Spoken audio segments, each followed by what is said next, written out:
and submit the deck. So I'll see you guys in round 1, game 1. Hey everybody, welcome to Pastor Dustin's Magical Neighborhood here at draftmagic.com. I won the die roll, so I will not play first. An M14, the person who plays second, I think has like a 2 or 3% higher chance of winning, so I'll play the odds there. Do I want to mulligan this? This is a pretty weak hand, so I think, yeah, I'm going to send that one back. There's just not enough action in between, and I don't think I'm going to get there on the back of Festering Newt. So send that back. Okay, this one's a little bit better. I could technically curve out if I wanted to. I've got all my mana, so now I will not send that one back. But I've got 4 points of offense here that's going to be coming in the air. Okay, so now we're even on cards. I do actually get to curve out with a Festering Newt.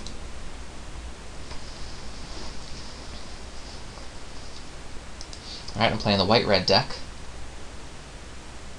Alright, so those two can go head-to-head, and I can still survive it. So I have a chance of playing Sensory Depth here if I want to.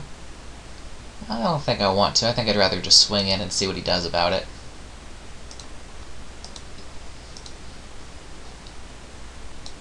Okay, so he does block. And they will trade, which is fine, because I'm playing a deck that has a... Oh, undo, we're still on first strike. Okay, so combat damage. I'm playing a deck that's got a whole bunch of removal, and so if I can remove his stuff early, that's fine. It just means that I don't have to waste removal on a dinky little creature like this. Although he does have a brother. Okay, so that may be why he let that one go so quickly. And this situation calls for me to sit back and just play a Trained Condor.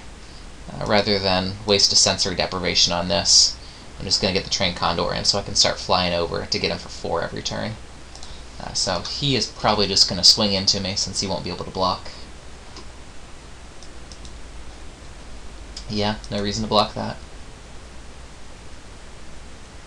I take my hit, and his 4-drop is Maulhorn. Okay. So, the question is, do I Frost Breath and buy some time? Do I Sensory Depth and 2-for-1 myself? I think I've got enough removal to where if I just Frost Breath on his turn, I will buy myself some time. So that's what I'll do. Swing in with both. Get in for 4, Frost Breath, then the next turn, you know, whatever I have to do. But I do have a glimpse of the future to dig for some answers if I need to. And since he won't untap, again, it will let me glimpse the future without taking too much of a penalty. Alright, so here's the Frost Breath. See if he has anything massive to play with that 5 mana that he's just amassed. Alright, he's tapped down. 3, just 3 mana? That wouldn't be so bad.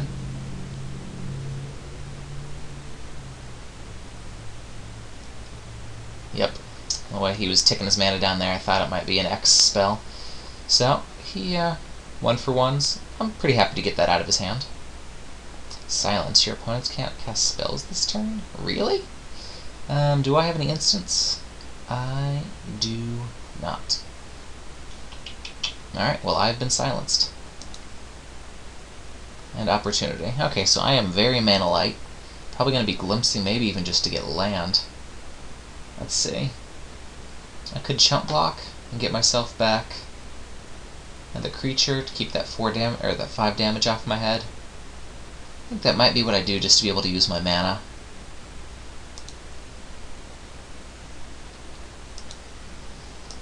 So I'll try to negate that silence as much as I possibly can. Oh. Yeah, I was not thinking straight there, huh? Okay, so I should have hit him. I was so concerned with using my mana the correct way that I kept the Corpse Hauler back. Oh, really? Reaver now? Now is when I get the Reaver? Alright, So this is the part where I glimpse the future, just to get myself some land. Holy cow.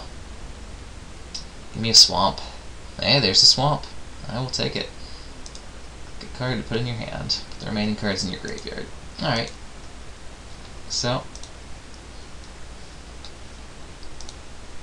send that Corpse Hauler in. So I'm not going to block anything at this point. Next turn, Liliana's Reaver, and then maybe Sensory Depth, or who knows what. I don't have anything to do now. I'm not going to bluff, so I'm just going to F6 through this turn. Alright, he sends through Wax Me.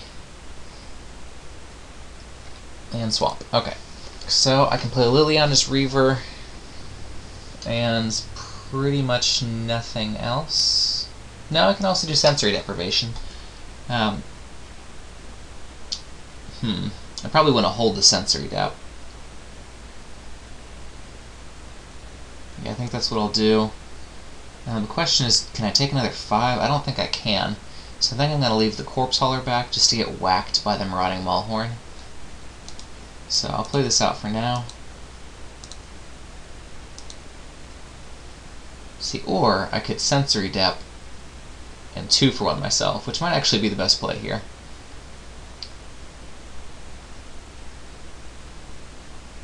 No, wait.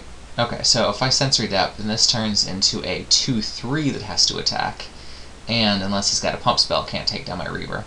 So that's what I'll do. I will Sensory Depth the Maulhorn, turning it into a 2-3 that has to attack, hopefully killing it with my Reaver. Okay. And this guy, let's see, he could pump this all the way up to 4, but if that's what he's going to do, that's what he's going to do. I don't mind it too much if that's the way he chooses to use his mana, especially if he swings through with it, then I get to hit him back with the Reaver. Alright, so we're going to do it that way. One more mana will have Opportunity up, but at the very least have Child of Night to gain myself a little bit of life. Okay, so I'll block here. If he has a combat trick, I will be sad. Oh, here comes the combat trick. What is it? That's 3 mana, so it's not just pumping this thing. It is... oh, Fortify. Lovely. Okay. So, he spends a Fortify and a Maulhorn. I spend a Reaver and a Sensory Depth. So we're even on the card count.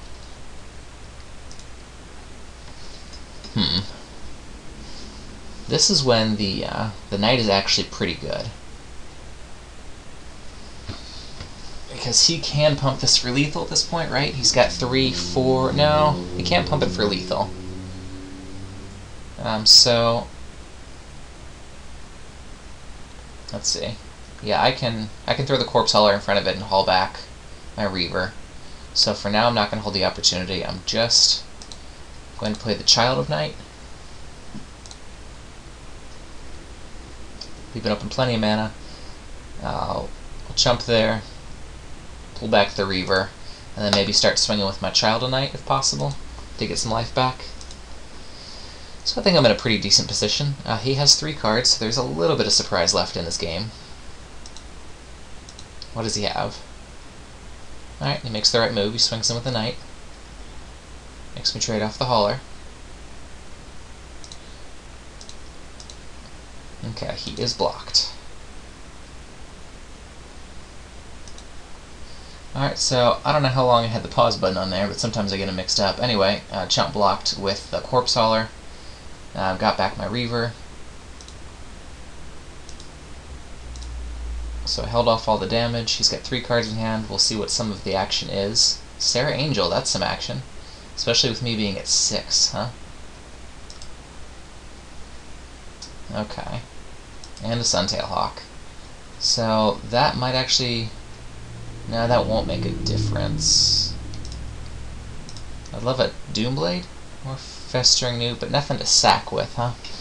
Okay, well the Festering Newt can jump in front of the Capuchin Knight pretty well. Child of Night can't swing unless I'm doing it just to gain the 2 life. So, let's see. If I Opportunity this turn, I'm going to be at 1. So I would have to opportunity into something that could kill his whole board. If I don't opportunity, I'm going to play at the Festering Newt and the Liliana's Reaver, so I have to hope... Seems like my luck just took a drastic swing with the invent of the Sarah Angel. Does kamikazing my Child of Night actually change my clock around? That would get me up to 8. Next turn he's going to hit me for 5, which should get me down to 3. Yeah, it doesn't really seem like it changes my clock. So I think I hold it back rather than sending it in. So would I rather have 4 brand new cards or a Newt and a Reaver down? You know, I don't think that the Newt and the Reaver are going to do a whole lot against the Flyers, especially since I don't have any way to sack the Newt to kill the Suntail Hawk. So I think I'm actually just going to opportunity now. We'll do it on my turn, so if there's a couple of land, I can get one down. Yeah. Oh, good, Doomblade. Okay. So there might be a way out of this. I do want to play the Swamp and get the Festering Newt down, so that way if he wants to attack him with the Knight, I can punish him by taking down a Suntail Hawk. Yeah, I'm not going to attack him with the Child of Night. So, if he bricks on everything and alphas, block here, kill the Suntail Hawk. Okay, so he's... Oh no, he is going to send in. And it's awesome because it's first strike. Uh-oh, what's he got? Fortify, huh? That could be bad. That is bad, actually. There's no could be about it. If I would have gone in with my Child of Night, that would have changed things. Okay, so he's got me dead to rights here.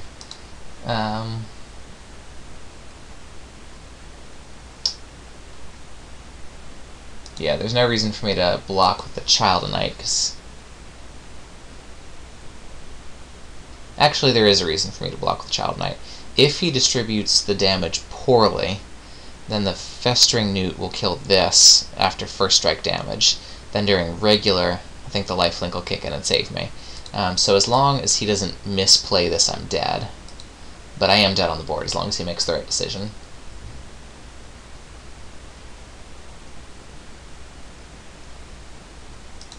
Okay, so the -1/-1 goes to the Suntail Hawk, and then I still die, because he gets me exactly to 0. Ugh, that was frustrating. I had that Doomblade to kill the Sarah Angel, too. Okay, so he is red-white. What do I have against a red-white deck? I'm not going to put in the Merfolk Spy. It's not going to do any work. Maybe take out that Frost Breath? Put in more of an answer? Yeah, I think I'm going to try to take out the Frost Breath for now, put in the Spell Blast. I know that the Spell Blast isn't great, but I'm going to try it out that way.